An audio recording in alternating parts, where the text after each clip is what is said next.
আপনার নাম কি? আমার নাম মোহাম্মদ সোহাগ। বাড়ি কোথায়? বাড়ি ছোট চৌকাঠি, এটা কোন ইউনিয়নের ভিতরে পড়ছে? চাকারি মানে কত নম্বর ওয়ার্ড? 4 নং। আচ্ছা, ঘটনা কি ঘটছে? ঘটনা, আমি আমার দোকানে বিগত 1.5 মাস আগে বাকি নিয়েছে এই টাকা চাওয়ার কারণে। কে বাকি নিয়েছে? নুমান এবং কি তার ভাই আনিস। নোমানের বাবার নাম কি? আর বাবার নাম কি? কি নাম জানো বাবার? যাই হোক, বাবার নাম পাবো মনে করো। আচ্ছা, একই ওয়ার্ডে বাড়ি? হ্যাঁ, একই ওয়ার্ডে, আমাদের পাশেই বাড়ি। আচ্ছা, তাহলে বলেন তারপর কি হয়েছে? পরে আমি কালকের আমি টাকা পাবো, ওদের বাড়িতে গেছিলাম, যে বাবা মারে জানাইলাম, আরো আমাদের এলাকার মুরব্বীদের জানাইছি যে আমি এরকম টাকা পাবো, আমার টাকাগুলো দিতেছে না, আপনি একটু আমার টাকাগুলো লয়ে দেন, আমি বর্তমানে খুব অসহায় অবস্থায় আছি।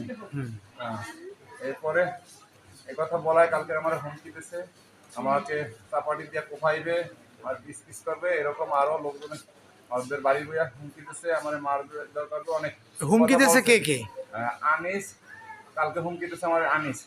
তারপরে আজকে যখন আমি 3:15 দিকে দোকান খুলি, তখন ওদিকে গেছে, যাইতেছে দোকানের সামনে, তখন আমি নোমানদের ডাক দিছি, আর ভাই, ছোট ভাই, ওর কাছে আমি টাকা পাবো, ডাক দিছি, নোমান আমার কাছে আমি টাকা পাবো, আমার টাকা দাও। পরে বলছে যে এখন দিতে পারবো না। আমি বলছি তাহলে দোকানে গিয়ে বসো, টাকা তুমি আনাও, আমার টাকা দাও, অনেকদিন হয়েছে, আমার টাকা লাগবে, আজ বাদে কালকে ঈদ, আমার টাকার প্রয়োজন, আমার দোকানে এর অবস্থা ভালো না। টাকার পরিমাণ কত? নোমানের কাছে পাবো 1000 টাকার মতন, আর আনিসের কাছে পাবো 2500 টাকার মতন, 2535 এরকম। তারপর কি হয়েছে? এরপরে আমার দোকানের ভিতরে ঢুইকা সিগারেট চাইছে, যে সিগারেট দেন, পরে আসছে টাকা দেবো। আমি বলছি না, আমি তো আর বাকি দেবো না, আমার আগের টাকা দাও। এই কথা বলার পরেই আমার মায়ের দৌড়, এই যে কিসের টাকা, কোনো টাকা দিতে পারবো না, আমার এইভাবে মায়ের দৌড় করছে। এখানে এই আমার গলা চিপা ধরছে, ওখানে লোকজন আরো ছিল, তারা ছাড়াইতে পারে না। এটা ঠিক 3:30, 3:15 থেকে 3:30 ভিতরে। আমার আমার শার্ট ছিঁড়ে ফেলাইছে, শার্ট জায়গায় রয়েছে, আমার গেঞ্জিও ছিঁড়ে ফেলাইছে।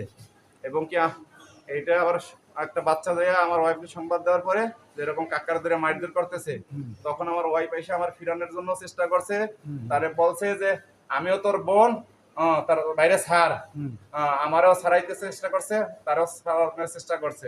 তখন তার চুল ধরে ফেলাইতেছে, তার আটু তারপরে তারে ঘুষি দিতেছে, চুল ধরে ফেলাইতেছে। ওখানে লোকজনই দেখছে, এবং কি ওদের লোকজনের কাছে গেলেই পাবেন, ওরা আমার দোকান পুরো তছনছ করে ফেলাইছে, ভাঙচুর করে আমার দোকানের র্যাক ট্যাক সব ফেলাইতেছে, আমার মালামাল সব নষ্ট করছে। এবং কি আমার ক্যাশে টাকা ছিল, এখন কি আছে কিনা আমি সঠিক কইতে পারতেছি না। আজকে সারাদিনের বেচা কিনা 5,500 থেকে 6,000 টাকার মতন, এবং কি আমার ক্যাশের পিছনে 3 লক্ষ টাকা আছে। এই টাকা আমার দোকানেই আছে। আমি ওখান থেকে তো আমি অসুস্থ, আমাকে এর ভিতরে ও যায় আর বাইরে নিয়ে আসছে, আরো 2 ভাই এবং তোর আম্মা, এরা চাপাটি নিয়ে ওদিকে দৌড়ে আসছে। তখন আমার এলাকার লোকজন আমার রুমের ভিতরে ঢাকায় ঢুকাই দিয়েছে, দরজা আটকাই দিয়েছে, তারা বাহির থেকে সিটকারি মেরে দিয়েছে, এবং কি ভিতরে থেকে আমি সিটকারি মেরে দিয়েছি। তাদের চাপাটি দেখে আমার ওয়াইফ অসুস্থ হয়ে পড়ছে, এবং কি আমরা ঘরের ভিতর থেকে আমরা বাইরে আনার সাহস পাই নাই। আমার শরীরের উপরে একটা চাকু মেলা মারছে, কিন্তু লাগে নাই, আমার দরজায় বাড়ি খেয়ে নিচে পড়ে গেছে। এবং কি ওখানে এলাকার লোকজন সব দেখছে এগুলা। তারপরে যখন আরো লোকজনে ধাক্কায় নিয়ে গেছে, তারপরে আমাদের বাড়ি ফিরে এলাকার লোকজন কয় তোমরা আগে মেডিকেল যাও, থানায় যাও, ওদিকে যাও, এখানে থাইকো না।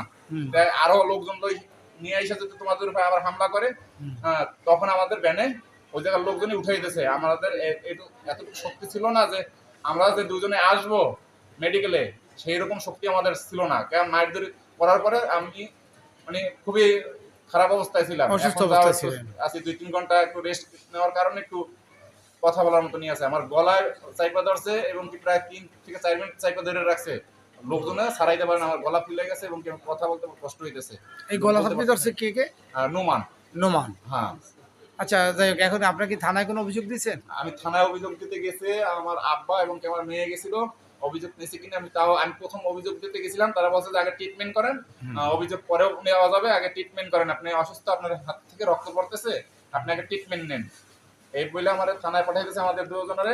আর তারপর আমার মেয়ে আর আমার বাবা গেছে, এবং কি আমার ছেলে, তাদের অভিযোগ নিয়েছে কিনা আমি সঠিক